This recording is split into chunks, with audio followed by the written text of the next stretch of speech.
Corona বিপর্যয় মোকাবেলায় সবচেয়ে বেশি প্রয়োজন আইসিইউ ও ভেন্টিলেটর। সংকটে বাড়ছে মৃত্যুর সংখ্যা, বলছেন চিকিৎসকরা। হটস্পটে পরিণত হচ্ছে চট্টগ্রাম। দলমত নির্বিশেষে দুস্থদের কাছে ত্রাণ পৌঁছে দেওয়ার আহ্বান প্রধানমন্ত্রীর। সহ্য করা হবে না দুর্নীতি, রমজানে স্বাভাবিক থাকবে পণ্য সরবরাহ। 25 এপ্রিলের মধ্যে হাওড় অঞ্চলের বোরো ধান ঘরে তোলার নির্দেশনা থাকলেও অধিকাংশ ফসল এখনো কাঁচা। ধান কাটতে দক্ষিণে যেতে চান উত্তরের শ্রমিকরা, অন্তরায় লকডাউন। এবং কক্সবাজারের সমুদ্র উপকূল থেকে 4 শতাধিক রোহিঙ্গা উদ্ধার। মালয়েশিয়ার উদ্দেশ্যে যাত্রা করে 2 মাস আগে দীর্ঘদিন সাগরে ভাসতে থাকায় অন্তত 25 জনের মৃত্যু।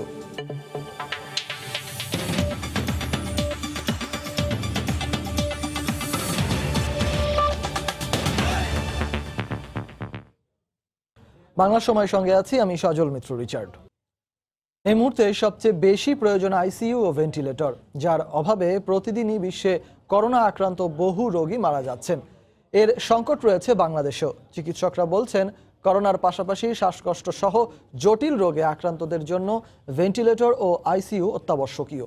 জনসংখ্যার অনুপাতে দেশে করোনা মোকাবেলায় কমপক্ষে 3500 আইসিইউ ও 5000 ভেন্টিলেটর প্রস্তুত করা দরকার বলে মত বিশেষজ্ঞদের। মাহমুদ রাকিবের রিপোর্ট। বিশ্ব স্বাস্থ্য সংস্থার গবেষণা বলছে, কোভিড-19 আক্রান্ত মোট রোগীর 80 থেকে 82% সাধারণ চিকিৎসাতেই সুস্থ হয়ে ওঠেন। বাকি 18 থেকে 20% রোগীর চিকিৎসা নিতে হয় হাসপাতালে।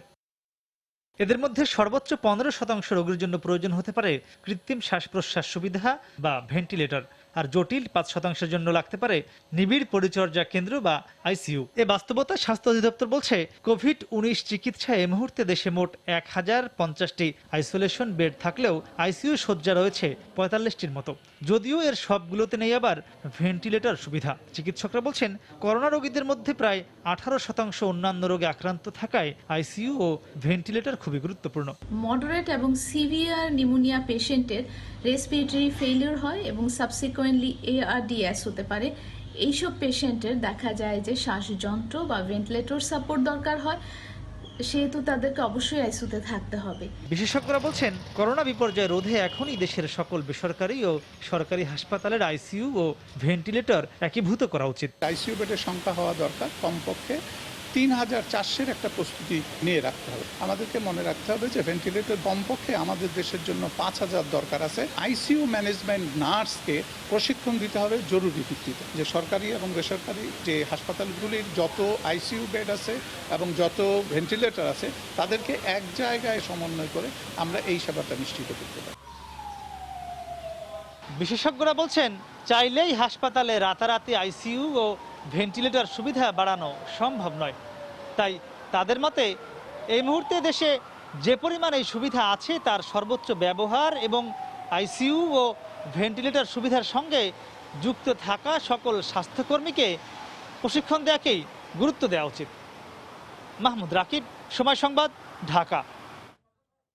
আস্তে আস্তে করোনার হটস্পট ও ক্লাস্টার জোনে পরিণত হচ্ছে বন্দরনগরী চট্টগ্রামের পাহাড়তলীর সাগরিকা এলাকা ও সাতকানিয়া উপজেলা। দ্রুত ছড়িয়ে পড়া ও করোনা ভাইরাসে আক্রান্ত হয়ে 4 জনের মৃত্যু হওয়ায় উদ্বিগ্ন চিকিৎসকরা। আইসিইউ এর সংকটে মৃতের সংখ্যা বাড়ছে বলে মনে করেন তারা। নূর জামাল আতিকের ক্যামেরায় শফিকুল আলমের প্রতিবেদন।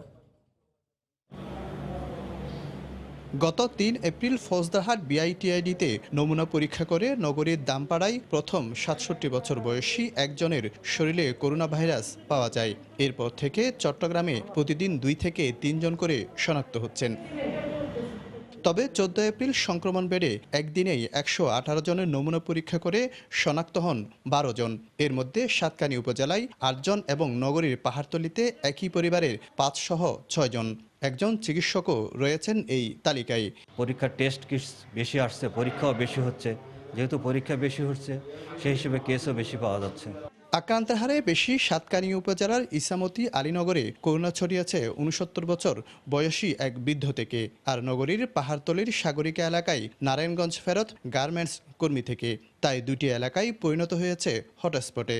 লকডাউন করা হয়েছে বেশ কিছু এলাকা। চট্টগ্রামের কিছু কিছু জায়গায় আমরা বেশ ভালোই ক্লাস্টার রোগী পাচ্ছি। সেই হিসাবে আমি সাতকানিয়াকে আমাদের চট্টগ্রাম জেলার একটি হটস্পট হিসাবে আমরা চিহ্নিত করেছি। মৃত্যুর সংখ্যা বাড়ার জন্য আইসিইউ না থাকাকে দায়ী করছেন চিকিৎসকরা। আর সাধারণ মানুষ নিয়ম না মানায় সংক্রমণের ঝুঁকি বাড়ছে বলে জানান সেনাবাহিনীর কর্মকর্তারা। চট্টগ্রামে এখন পর্যন্ত কোনো আইসিইউ সেবা কোভিড-19 পেশেন্টদের দিতে ব্যর্থ হয়েছি। মানুষ এখনো সচেতন না। সামাজিক দূরত্ব যাতে নিশ্চিত হয় সেইভাবে কাজ করে যাচ্ছি, কিন্তু সেভাবে কার্যকর হচ্ছে না। তারা বিভিন্ন ধরনের অজুহাত দিয়ে তারা বাইরে বের হয়ে ঘোরাফেরা করছে। চট্টগ্রামে 15 এপ্রিল পর্যন্ত 904 জনের নমুনা পরীক্ষা করে 27 জনের দেহে করোনা ভাইরাস পাওয়া গেছে। শফিকুল আলম, সময় সংবাদ, চট্টগ্রাম। করোনার এই পরিস্থিতিতে দল বা মতাদর্শ বিচার না করে অসহায় দুস্থদের কাছে ত্রাণ পৌঁছানোর নির্দেশ দিয়েছেন প্রধানমন্ত্রী শেখ হাসিনা। সকালে গণভবন থেকে ঢাকা বিভাগের বেশ কয়েকটি জেলার সঙ্গে ভিডিও কনফারেন্সে এ নির্দেশ দেন তিনি। অসহায় হতদরিদ্রদের জন্য আরও 50 লাখ অতিরিক্ত রেশন কার্ড দেওয়া হবে উল্লেখ করে প্রধানমন্ত্রী বলেন, ত্রাণ পৌঁছাতে হবে সঠিক মানুষের হাতে। রমজানে পণ্য পরিবহন ব্যবস্থা স্বাভাবিক রাখতে সরকার বিভিন্ন পদক্ষেপ নিয়েছে বলেও জানান সরকার প্রধান। করোনা আক্রান্তদের প্রতি মানবিক আচরণ করারও আহ্বান জানান তিনি। কোভিড-19-এর দাপটে ক্রমেই আশঙ্কাজনক পরিস্থিতির দিকে এগোচ্ছে বাংলাদেশ। প্রতিদিনই লাফিয়ে বাড়ছে আক্রান্তের সংখ্যা, অদৃশ্য এই ভাইরাসের সংক্রমণ ছড়িয়ে পড়ছে নতুন নতুন জেলায়। এ অবস্থায় কেন্দ্রীয় নির্দেশনা মাঠ প্রশাসনে পৌঁছাতে ও সার্বিক তদারকির অংশ হিসেবে প্রতি সপ্তাহেই ভিডিও কনফারেন্সে আসছেন প্রধানমন্ত্রী। তারই ধারাবাহিকতায় বৃহস্পতিবার সকালে গণভবন থেকে ঢাকা বিভাগের 9 জেলার সঙ্গে ভিডিও কনফারেন্সের আয়োজন করা হয়। প্রধানমন্ত্রী বলেন, পীড়িত মানুষের কাছে যে কোনো মূল্যে পৌঁছাতে হবে ত্রাণ। বিবেচনা করা যাবে না দুস্থ মানুষের দলীয় পরিচয়। আপনারা এই ত্রাণ বিতরণের একটা কমিটি করবেন, একদম প্রতি ওয়ার্ড, ইউনিয়ন, উপজেলা, জেলা পর্যায়ে কমিটি করবে আলাদা আলাদা। কে ভোট দিল তারা না, জনগণ হিসেবে দেখে সেভাবে তালিকা করবেন। এটা কিন্তু আমি শুরুতেও বলছি, প্রত্যেকে এই কথাটা শুনবেন, ধারণ করবেন এবং সেইভাবে কাজ করবেন। এটা আমার পার্টির প্রত্যেক নেতা কর্মীর কাছে আমার নির্দেশ। সরকার তৃণমূলের সব মানুষের কাছে ত্রাণ পৌঁছাতে চায় জানিয়ে শেখ হাসিনা বলেন, দুর্যোগে কোনো দলীয় কোন্দল কাম্য নয়। এই ব্যবস্থা নিতে যে আবার কোথাও কোথাও আমরা দেখেছি যে কিছু কিছু জায়গায় দেখা যায় যে কিছু কিছু আশেপাশের লোক তারাই ষড়যন্ত্র করে একজন আরেকজনকে ফাঁসিয়ে দেয়, কিন্তু তদন্ত করতে গেলে দেখা যায় যে সেখানে কোনো এ ধরনের ঘটনাই ঘটেনি। সেরকমও অবস্থা আছে। কাজে এরকম যদি কখনো কোনো ঘটনা ঘটে, সঙ্গে সঙ্গে কিন্তু আমরা ব্যবস্থা নিচ্ছি।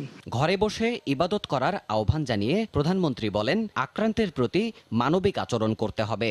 রমজান মাসে আমাদের কোনো পণ্য পরিবহন বা খাদ্য সামগ্রী যাতে অসুবিধা না হয় সেজন্য আমরা যথেষ্ট ব্যবস্থা নিয়েছি। যেহেতু ইসলামী ফাউন্ডেশন ইতিমধ্যে কতগুলি নির্দেশনা দিয়েছে, সেটা আপনারা মেনে ঘরে বসে তারাবি পড়েন। করোনা নিয়ে আন্তর্জাতিক সংস্থাগুলোর পর্যবেক্ষণ তুলে ধরে প্রধানমন্ত্রী বলেন, দুর্ভিক্ষের আভাস আসছে পৃথিবীতে, তাই দেশে 3 অর্থবছর পর্যন্ত সহায়তার পরিকল্পনা নিয়েই এগোচ্ছে সরকার। চলাচল নিয়ন্ত্রণে নৌপথেও নজরদারি বাড়ানোর নির্দেশ দেন শেখ হাসিনা। নৌপথে তো ওইখানে নজরদারিটা বাড়াতে হবে। দেবাশিস রায়, সময় সংবাদ, ঢাকা। করোনার প্রকোপ ঠেকাতে দেশ জুড়ে কাজ করছে আইন শৃঙ্খলা রক্ষাকারী বাহিনী, কিন্তু কোনোভাবেই ঠেকানো যাচ্ছে না মানুষকে। তবে নানা অজুহাতে রাস্তায় নামায় ভ্রাম্যমাণ আদালতে দেয়া হচ্ছে অর্থদণ্ড। জেলা প্রশাসন বলছে, শারীরিক দূরত্ব নিশ্চিত করতে বিভিন্ন জেলায় এলাকা ভিত্তিক বাজারের ব্যবস্থা করা হচ্ছে। ব্যুরো প্রতিবেদক ও জেলা প্রতিনিধিদের পাঠানো তথ্য ও ছবি নিয়ে রিপোর্ট। বৃহস্পতিবার সকালে বরিশাল নগরীর বিভিন্ন সড়কে চলমান লকডাউনের মধ্যে রাস্তায় লোকজনকে ঘোরাঘুরি করতে দেখা যায়। বাজার সংলগ্ন এলাকায় জনসমাগম ছিল একটু বেশি। এদিকে জেলা প্রশাসন বলছে, শারীরিক দূরত্ব নিশ্চিত করতে বিভিন্ন জেলায় এলাকা ভিত্তিক বাজারের ব্যবস্থা করা হচ্ছে। চশমা লাগে, চশমা করতে দিয়েছিলাম, এই চশমাটার জন্য বেরোচ্ছি, চশমা নিচ্ছি। এখন বাসায় চলে যাব খাবারের জন্য, বাজার করার জন্য বের হয়েছে। প্রত্যেকটি এলাকাতেই যেখানে ফাঁকা মাঠ রয়েছে, স্কুল কলেজে, সেখানে বাজার বসাবে, অর্থাৎ যিনি পণ্য বিক্রি করবেন এবং পণ্য ক্রয় করবেন দুইজনই ওখানে যাবেন, এবং এটি কিন্তু মোটামুটি অনেক জায়গাতেই আমরা ইতিমধ্যে চালু করতে সক্ষম হয়েছি। লকডাউন অমান্য করে বিনা প্রয়োজনে রাস্তায় ঘোরাফেরা করায় নারায়ণগঞ্জের চাষারায় 23টি মামলা দায়ের সহ বেশ কয়েকজনকে 90,000 টাকা জরিমানা করেন র্যাবের ভ্রাম্যমাণ আদালত। করোনা ভাইরাস প্রতিরোধের অংশ হিসেবে আজকে আমরা সামাজিক দূরত্ব যেন লোকজন বজায় রাখে সচেতনতামূলক একটা মোবাইল কোর্ট পরিচালনা হচ্ছে। যারা প্রচলিত আইন কানুন মানতেছে না তাদেরকে প্রচলিত আইনের মাধ্যমে, মোবাইল কোর্টের মাধ্যমে শাস্তির আইনের আওতায় আনা হচ্ছে। এদিকে করোনা সংক্রমণ ঠেকাতে খাগড়াছড়ির প্রবেশ মুখগুলোতে কঠোর অবস্থানে রয়েছে সেনাবাহিনী। জেলার রামগড়ে রাস্তাঘাট এবং বাইরে থেকে আসা পণ্যবাহী পরিবহনে জীবাণুনাশক ওষুধ ছেটানো হচ্ছে। ঠাকুরগাঁওয়ে চৌরাস্তা, সত্যপীর ব্রিজ, পুরাতন বাসস্ট্যান্ড সহ বেশ কয়েকটি স্থানে চেকপোস্ট বসিয়ে মানুষকে সতর্ক করে আইনশৃঙ্খলা রক্ষা বাহিনী। বাগেরহাটের বিভিন্ন এলাকায় সেনা টহল জোরদার করা হয়েছে। সদর উপজেলায় অসহায় মানুষের বাড়ি বাড়ি গিয়ে খাদ্য সামগ্রী পৌঁছে দেন সেনা সদস্যরা। এছাড়া ঝালকাঠি, ঝিনাইদহ, পঞ্চগড় সহ বিভিন্ন জেলায় সামাজিক দূরত্ব নিশ্চিত করতে তৎপর রয়েছে আইনশৃঙ্খলা রক্ষা বাহিনী।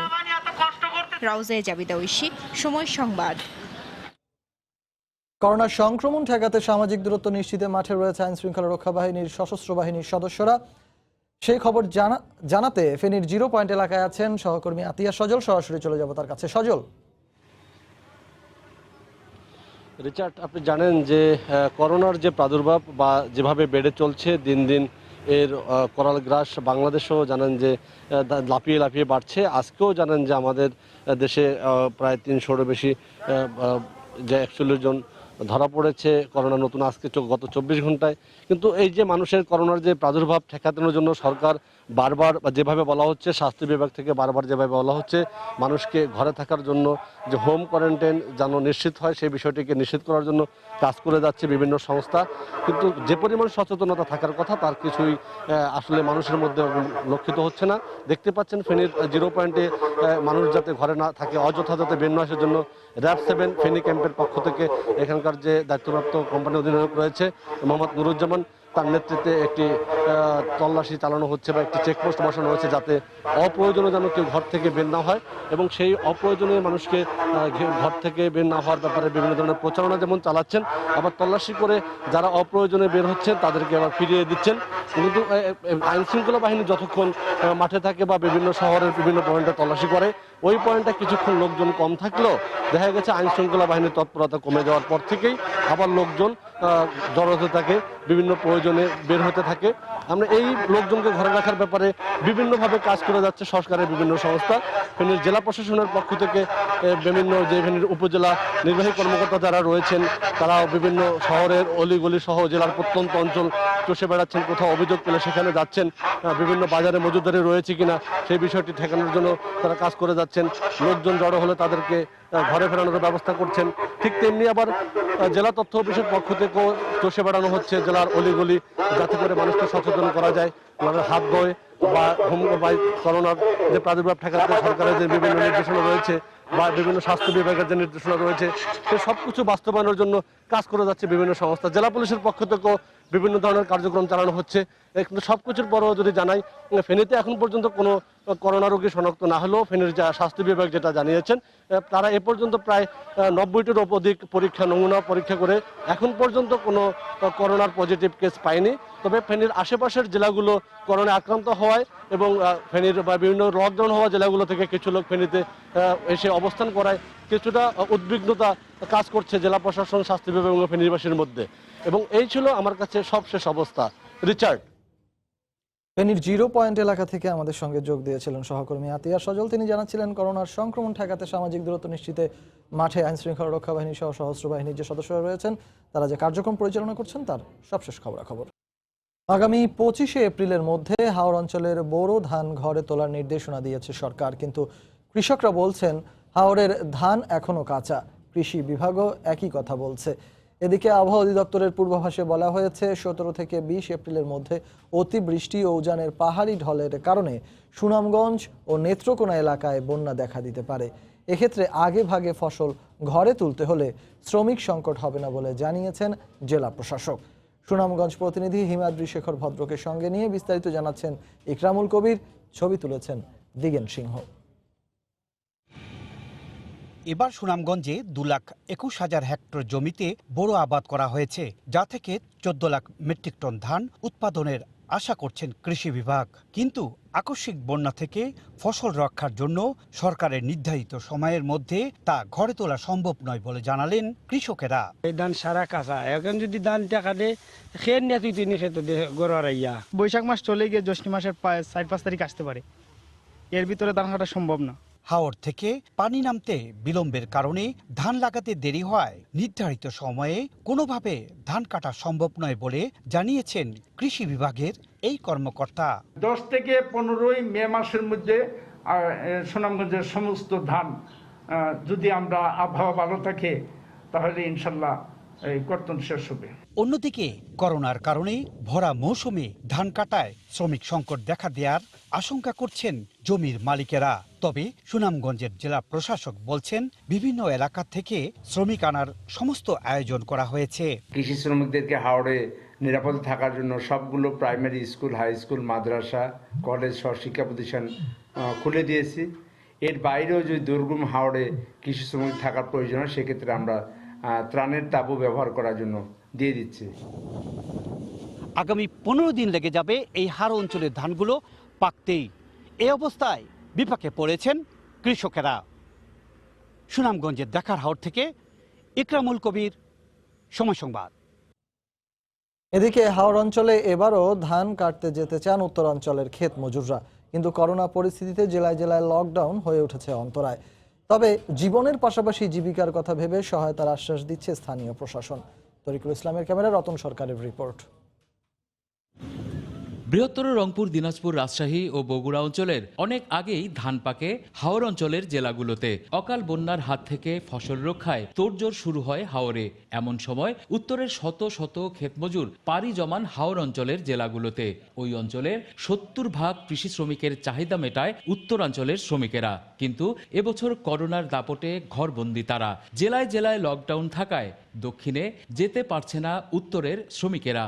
করোনার কারণে লকডাউন যাইতে পারছি না, গাড়ি ঘোড়া চলতেছে না। কৃষি কাজ করবে না পারলে খাওয়া দাওয়ার খুব অসুবিধা হইতেছে আমাদের। আমরা এই কাজ যেখানে করতে পারতেছি না ওখানেও যাইতে পারতেছি না। কৃষক ও ক্ষেতমজুর আন্দোলনের সংগঠকরা বলছেন, কৃষক ও ক্ষেতমজুরদের বাঁচাতে ব্যক্তি সুরক্ষা ও সামাজিক নিরাপত্তা নিশ্চিত করে এ অঞ্চলের কৃষি শ্রমিকদের হাওরে নেয়ার ও কাজ শেষে আবার ফিরিয়ে আনার দায়িত্ব নিতে হবে সরকারকেই। যদি ট্রেনের ব্যবস্থা করা সম্ভব না হয় তাহলে বাসে একটা সামাজিক দূরত্ব বজায় রেখে তাদেরকে সেখানে নিয়ে যাওয়ার ব্যবস্থা করতে হবে। 17 তারিখের থেকে 21 তারিখের মধ্যে যদি এই হাওর অঞ্চলের ধান কাটা না হয় তাহলে কিন্তু এই ধান নিয়ে হাওরের কৃষকরা যেমন ক্ষতিগ্রস্ত হবে, গোটা দেশের খাদ্য নিরাপত্তার ক্ষেত্রে এক ধরনের বিপর্যয় নেমে আসবে। সরকারের মাঠ প্রশাসনের কর্মকর্তারা অবশ্য বলছেন, প্রধানমন্ত্রীর নির্দেশনায় কৃষি শ্রমিকদের হাওর অঞ্চলে পাঠানোর কাজ এরই মধ্যে শুরু হয়েছে। যখন সংখ্যাটা কনফার্ম হবে তাদেরকে আমাদের জেলা পুলিশের সহযোগিতায় আমরা এখানকার গাড়ির ব্যবস্থা করে, যেহেতু সামাজিক দূরত্বের একটি বিষয় আছে, তাদের স্বাস্থ্য সমস্ত বিধি মেনে যেন যেতে পারে সেই ব্যবস্থা করে আমরা তাদের পাঠানোর ব্যবস্থা করব। বিশেষজ্ঞরা বলছেন, করোনার ছোবলে গার্মেন্টস ও রেমিটেন্স খাত বন্ধ হওয়ায় জাতীয় অর্থনীতি এরই মধ্যে সংকটে পড়েছে। কৃষিকে রক্ষা করাই এখন খাদ্য নিরাপত্তার একমাত্র উপায়। রতন সরকার, সময় সংবাদ, রংপুর। কক্সবাজার সমুদ্র উপকূলীয় এলাকা থেকে 4 শতাধিক রোহিঙ্গাকে উদ্ধার করেছে কোস্টগার্ড। গত রাতে উদ্ধার হওয়াদের মধ্যে অধিকাংশই নারী ও শিশু। রোহিঙ্গাদের দাবি, দালাল চক্রের মাধ্যমে তারা 2 মাস আগে কক্সবাজারের রোহিঙ্গা ক্যাম্প থেকে ট্রলার যোগে মালয়েশিয়ার উদ্দেশ্যে রওনা হয়। বিজিবি কর্মকর্তাদের ধারণা, দীর্ঘ সময় সাগরে ভাসতে থাকায় ওই ট্রলারের অন্তত 25 জনের মৃত্যু হয়েছে।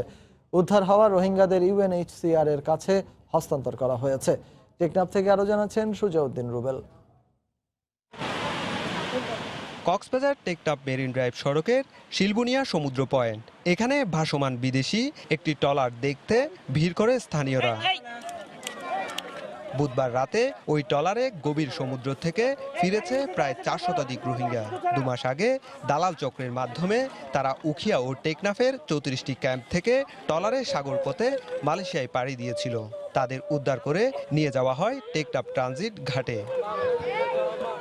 পরে বৃহস্পতিবার দুপুরে উদ্ধার হওয়া রোহিঙ্গাদের কোস্টগার্ড হস্তান্তর করে জাতিসংঘের শরণার্থী বিষয়ক সংস্থা UNHCR এর কাছে। তারা তাদেরকে প্রথম 14 দিন হোম কোয়ারেন্টাইনে রাখবে এবং হোম কোয়ারেন্টাইনে রাখার পরে যদি সন্দেহভাজন কাউকে থাকে তাকে তার জন্য পরবর্তীতে ব্যবস্থা গ্রহণ করা হবে এবং হোম কোয়ারেন্টাইন শেষে UNHCR এর মাধ্যমে এবং সিএসির মাধ্যমে যার পরিবারের কাছে সবাইকে ফেরত দেওয়া হবে। বিজিবির এই কর্মকর্তা জানালেন ওই ট্রলারে থাকা 25 জনের বেশি রোহিঙ্গার শরীর সমাধি হয়েছে। তারা নিজেরা মারামারি করেছে, মারামারি করে অনেকেই তারা নিজেদেরকে খুনও করেছে এরকম কথাও বলছে। কিছু কিছু ক্ষেত্রে তারা বলছে যে কিছু লোক ওয়েদার কন্ডিশনের জন্য অটোমেটিক্যালি মারা গিয়েছে। সব মিলিয়ে হয়তো বা 20 থেকে 25 জন হতে পারে বলে আমরা ধারণা করছি। এরপর নানা প্রক্রিয়া শেষে উদ্ধার হওয়া রোহিঙ্গাদের টেকনাফের কেরুনতলি ও নয়াপাড়া ট্রানজিট ক্যাম্পে প্রাতিষ্ঠানিক কোয়ারেন্টাইনে রাখার জন্য নিয়ে যায় ইউএনএইচসিআর। সুজাউদ্দিন রুবেল, সময় সংবাদ, টেকনাফ, কক্সবাজার। চট্টগ্রামে নিজেদের 2 দিনের বেতনের পাশাপাশি নানা শ্রেণী পেশার মানুষের সহযোগিতা নিয়ে আরও 10,000 পরিবারকে 15 দিনের খাদ্য সামগ্রী দেওয়ার পরিকল্পনা নিয়েছে পুলিশ। প্রথম পর্যায়ে বৃহস্পতিবার খাদ্য সহায়তা দেওয়া হয়েছে 1500 পরিবারকে। শাখাওয়াত ত্রিপুর ক্যামেরায় বিস্তারিত জানাচ্ছেন কমল দে। নগরীতে অঘোষিত লকডাউন শুরুর পর থেকে অন্তত 30,000 নগরবাসী 10 দিনের খাদ্যের যোগান দিয়েছিল পুলিশ। সময় বাড়ার সঙ্গে সঙ্গে সেই যোগানে আসে টান, কিন্তু নানা জটিলতায় খাবারের চাহিদা বেড়ে চলেছে। এই অবস্থায় চট্টগ্রাম মেট্রোপলিটন পুলিশের 7,000 সদস্যের 2 দিনের বেতন 15 লাখ টাকা দেওয়া হচ্ছে নগরবাসীর খাবার যোগান দিতে। সহযোগিতা নেওয়া হচ্ছে বিভিন্ন সংস্থার কাছ থেকে, এমনটি জানালেন সিএমপি কমিশনার। সবার মধ্যে ধারণা হয়েছে যে পুলিশের কাছে গেলে ত্রাণ পাওয়া যায়। আমরাও তাদের এই ধারণাটা প্রতিষ্ঠিত করতে চাই। বিভিন্ন থানায় প্রতিদিন দেখবেন 100-200 গরিব মানুষ ভিড় করে ত্রাণের জন্য। আমরা তাদেরকে খালি হাতে ফিরাই না, আমরা চেষ্টা করি আমাদের সীমিত সাধ্যের মধ্যে দিয়ে তাদেরকে সাহায্য করার জন্য। এদিকে সীমিত জনবল নিয়ে আজও নগরীর প্রবেশ পথগুলোতে অবস্থান ছিল ট্রাফিক সদস্যদের। সামাজিক দূরত্ব নিশ্চিতের পাশাপাশি অযাচিত যানবাহন ঠেকিয়েছে পুলিশ এবং ভ্রাম্যমাণ আদালত। আমরা মানুষের সামাজিক দূরত্ব নিশ্চিতকরণে কাজ করছি এবং যারা অপ্রয়োজনে ঘর থেকে বের হচ্ছে তাদেরকে আমরা নিরুৎসাহিত করছি। কোনো কোনো ক্ষেত্রে আমরা সামর্থ্য অনুযায়ী জরিমানাও করছি। যে সমস্ত গাড়িগুলো শহরে ঢোকার অনুমতি আছে, সাধারণত যে সমস্ত হাসপাতালে যেতে চায়, ইমার্জেন্সি রুগী আছে বা সিটি কর্পোরেশন অনেকে জব করে বা ব্যাংকের বিশেষ কাজে যারা যাচ্ছে তাদেরকে আমরা ঢুকতে দিচ্ছি। চট্টগ্রামে গত 12 দিনে 3 পুলিশ সহ 37 জন করোনা রোগী শনাক্ত হয়েছে। এর মধ্যে মারা গেছে 4 জন। কমল দে, সময় সংবাদ, চট্টগ্রাম। দেশ জুড়ে কদর রসালো ফল খাগড়াছড়ির পাহাড়ি আনারসের, কিন্তু করোনার প্রভাবে বন্ধ হাটবাজার ও পণ্য পরিবহন। এতে খেতেই পাকা আনারস নষ্ট হচ্ছে। কৃষকের পাশাপাশি ক্ষেতের অগ্রিম আনারস কিনে লোকসানে ব্যবসায়ীরাও। খাগড়াছড়ি থেকে জিতেন বড়ুয়ার তথ্য ও ছবি নিয়ে রিপোর্ট। প্রতি বছর খাগড়াছড়ির বহালছড়ি, দীঘিনালা, মানিকছড়ি সহ বিভিন্ন উপজেলা থেকে চুক্তিভিত্তিক অগ্রিম জমির আনারস কিনেন ব্যবসায়ীরা। আবহাওয়া অনুকূলে থাকায় ফলনও হয়েছে বাম্পার। কিন্তু বাদ সাধে করোনা ভাইরাস। করোনার প্রভাবে শ্রমিক ও যানবাহন না পাওয়ায় দেশব্যাপী আনারস বাজারজাত করতে পারছেন না তারা। এতে খেতেই ফল নষ্ট হচ্ছে। অন্যদিকে ছোট ছোট জিপ বা সিএনজি দিয়ে আনারস স্থানীয় বাজারে আনলেও ক্রেতা না থাকায় পরিবহন খরচও উঠছে না। গাড়িগুলো পাইতেছি না, মাল এসে নষ্ট হয়ে যাচ্ছে। আমরা তো বেচা কিনাও নাই, আমরা এখন কি করে বাচ্চা করি। করোনা ভাইরাসের কারণে আমরা মাল বিক্রি করতে পারতেছি না, মাল খাচ্ছে না, মাল নিচ্ছে না। এই মালগুলো আমাদের সবগুলো ফেলাই দিতেছে। 30 টাকা মাল এখন 10 টাকা 15 টাকা বিক্রি করা লাগতেছে, মানে কাস্টমার নাই। অবশ্য সরকারিভাবে বাজারজাতকরণে সম্মিলিত উদ্যোগ গ্রহণের চেষ্টা চলছে বলে জানিয়েছে কৃষি বিভাগ। আমরা তাদের উৎপাদিত পণ্য সহজে বাজারজাত করতে পারি, এজন্য আমরা সেনাবাহিনী, পুলিশ বাহিনী এবং ঊর্ধ্বতন কর্তৃপক্ষ প্রশাসনের সহিত আলোচনা করে আমরা ব্যবস্থা গ্রহণ করব বলে আমি আশাবাদী। কৃষি বিভাগের তথ্য মতে চলতি বছর জেলায় 1200 হেক্টর জমি থেকে 20,000 মেট্রিক টনের বেশি আনারস উৎপাদন হয়েছে। সময় সংবাদ, খাগড়াছড়ি। মৌলভীবাজার কালিটি চা বাগানে 2.5 মাস ধরে চা শ্রমিকরা কোনো মজুরি পান না। এতে প্রায় 600 শ্রমিক মানবেতর জীবন কাটাচ্ছেন। চা বাগানের মালিকানা পরিবর্তনের ফলে অচল অবস্থা সৃষ্টির দাবি করে বাগান ব্যবস্থাপক বলছেন শিগগিরই বেতন ভাতা পরিশোধের চেষ্টা চলছে। শাহ অরিদুর রহমানের পাঠানো তথ্য ও ছবি নিয়ে রিপোর্ট। মৌলভীবাজারের কুলাউড়া উপজেলার কালিটি চা বাগান। পুরানো এ বাগানটির একসময় চা উৎপাদনে বেশ সুনাম ছিল, তবে সাম্প্রতিক মালিক পক্ষের চরম উদাসীনতায় বাগানটির আগেকার সুনাম ধরে রাখতে পারেনি। বাগানে 635 জন নিয়মিত চা শ্রমিক দৈনিক 102 টাকা মজুরিতে কাজ করছেন। প্রতি সপ্তাহে তাদের হাতে মজুরির টাকা তুলে দেওয়ার কথা, কিন্তু গত 2.5 মাস ধরে কোনো মজুরি পাননি তারা। বাগানের 14 জন অফিস কর্মকর্তারও দীর্ঘ 9 মাস ধরে বেতন বন্ধ। বারবার আশ্বাস দিলেও মালিকপক্ষ বেতন ভাতা পরিশোধ করছে না। এতে পরিবার পরিজন নিয়ে চরম কষ্টের মধ্যে দিন কাটাচ্ছেন সবাই। মালিক আজ দিচ্ছি কাল দিচ্ছি প্রতিদিনই বলছে, কিন্তু এর কোনো সদুত্তর আমরা পাচ্ছি না। আজকে পর্যন্ত জিজ্ঞাসা করছে না যে তোমরা কেমনে চলো কিবা না চলো, কিতা খাও না খাও। শ্রমিকদের অভিযোগ, বাগানে নেই কোনো সুষ্ঠু চিকিৎসা ব্যবস্থা। করোনা ভাইরাস সংক্রমণ প্রতিরোধে নেওয়া হয়নি কোনো সচেতনতামূলক ব্যবস্থাও। এ অবস্থায় মিছিল ও বিক্ষোভ সমাবেশ করছেন তারা। অন্য বস্ত্র, শিক্ষা, চিকিৎসা, বাসস্থান, এই যে 5টি মৌলিক অধিকার, এখান থেকে আমরা বঞ্চিত। ছেলে মেয়ে উপবাসে আছে, আমরা অনেক কাজে আইছি। শ্রমিকদের মজুরি না পাওয়ার জন্য বাগান মালিকদের উদাসীনতাকেই দায়ী করছেন বাংলাদেশ চা শ্রমিক ইউনিয়নের নেতারা। তবে মালিকানা পরিবর্তন হওয়ায় সাময়িক অচলাবস্থা সৃষ্টি হয়েছে বলে দাবি বাগানটির ব্যবস্থাপকের।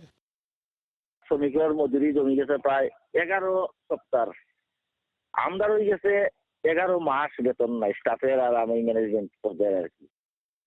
আমাদের সিস্টেম মতো আমরা অভিযোগ দিয়ে বিভাগীয় শ্রম দপ্তরে আমরা বৈশ্বিক ব্যবহার করে তার সেখানে লিখিত সিদ্ধান্ত হয়েছে এবং সেখানকার ম্যানেজার একটা লিখিত স্টেটমেন্টও দিচ্ছেন যে আমরা এইভাবে এটা পরিশোধ করে দেব। দেশের 167টি চা বাগানের মধ্যে মৌলভীবাজারে রয়েছে 93টি। সময় সংবাদ, মৌলভীবাজার। বাংলা সময়ের শীর্ষ সংবাদ জানিয়ে দিচ্ছি আরেকবার। দলমত নির্বিশেষে দুস্থদের কাছে ত্রাণ পৌঁছে দেওয়ার আহ্বান প্রধানমন্ত্রীর। সহ্য করা হবে না দুর্নীতি। রমজানে স্বাভাবিক থাকবে পণ্য সরবরাহ। 25 এপ্রিলের মধ্যে হাওর অঞ্চলের বোরো ধান ঘরে তোলার নির্দেশনা থাকলে অধিকাংশ ফসল এখনো কাঁচা। ধান কাটতে হাওরে যেতে চান উত্তরের শ্রমিকরা। অন্তরায় লকডাউন। এবং কক্সবাজারের সমুদ্র উপকূল থেকে 4 শতাধিক রোহিঙ্গা উদ্ধার। মালয়েশিয়ার উদ্দেশ্যে যাত্রা করে 2 মাস আগে দীর্ঘদিন সাগরে ভাসতে থাকায় অন্তত 25 জনের মৃত্যু। এই ছিল বাংলা সময়ে। যে কোনো খবর পেতে ভিজিট করুন সময়নিউজ.tv। আপনার মোবাইলের সময় সংবাদ দেখতে ও সকল খবর পেতে ডাউনলোড করুন সময় অ্যাপ। আর সঙ্গে থাকুন সময়।